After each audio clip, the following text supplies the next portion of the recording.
Competition के इस युग में बहुत बड़ा कंट्रीब्यूशन इस पीआर गेम का भी है, जिसके कभी हिस्से हम होते हैं, कभी आप होते हैं और कभी सोशल मीडिया होती है। उस पूरे पीआर गेम में आप यदि किसी को यह बताते हो कि हम 100 रुपए का कोर्स बेचते हैं, उसके पर्दे के पीछे 80,000 रुपए आप बच्चे से वसूलते हैं, यूनिकॉर्न कंपनी बना लेते हैं, लिस्टेड कंपनी बन जाते हैं, लेकिन कपिल शर्मा के शो में जाकर आप कहते हैं कि हम तो बच्चों को 100-100 रुपए में, 200-200 रुपए में कोर्स बेचते हैं। और वहीं जो आज पत्रकारिता इतने खोज खोज कर चीजें निकाल कर ला रही है कि देखो इनका नाम फैजल खान है और ये सब काम है, समझने वाली बात यह है सर कि पत्रकारिता का काम जहां था ना कि वो पहले भी खोज सकती थी कि क्या वाकई में 100 रुपए का कोर्स है, वो आज तक दिखाई नहीं दिया। खैर, मैं आपसे सवाल आपके ऊपर नहीं उठाऊंगा।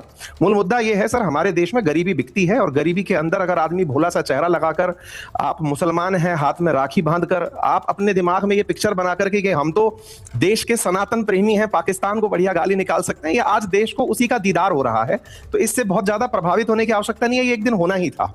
जो आज आपके सामने दिख रहा है ये असल में एक ऐसा प्रेजेंटेशन था जो कि केवल पीआर से रचित था। ये आज फटा नहीं तो 5 दिन बाद फटता, किसी और दिन निकल के आता।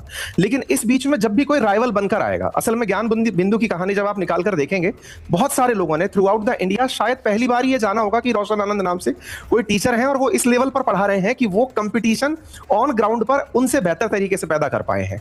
कोई पीआर नहीं, यूट्यूब पर बहुत रेयर प्रेजेंस है और वो कड़ी मेहनत करके अपनी तरीके से आगे बढ़े जा रहे हैं। दुनिया भर में जब ये जानकारी इस दुर्घटना के बाद से, जब से उनके भाई अभी संदिग्ध हालत में मृत पाए गए और उसके पहले का जो मसला हुआ, उसके बाद में लोगों को समझ में आया कि यार कुल 19,000 पद थे, एक 10,000 क्लेम कर रहा है, एक 12,000 क्लेम कर रहा है, यानी कि गलतियां दोनों तरफ से हो रही हैं।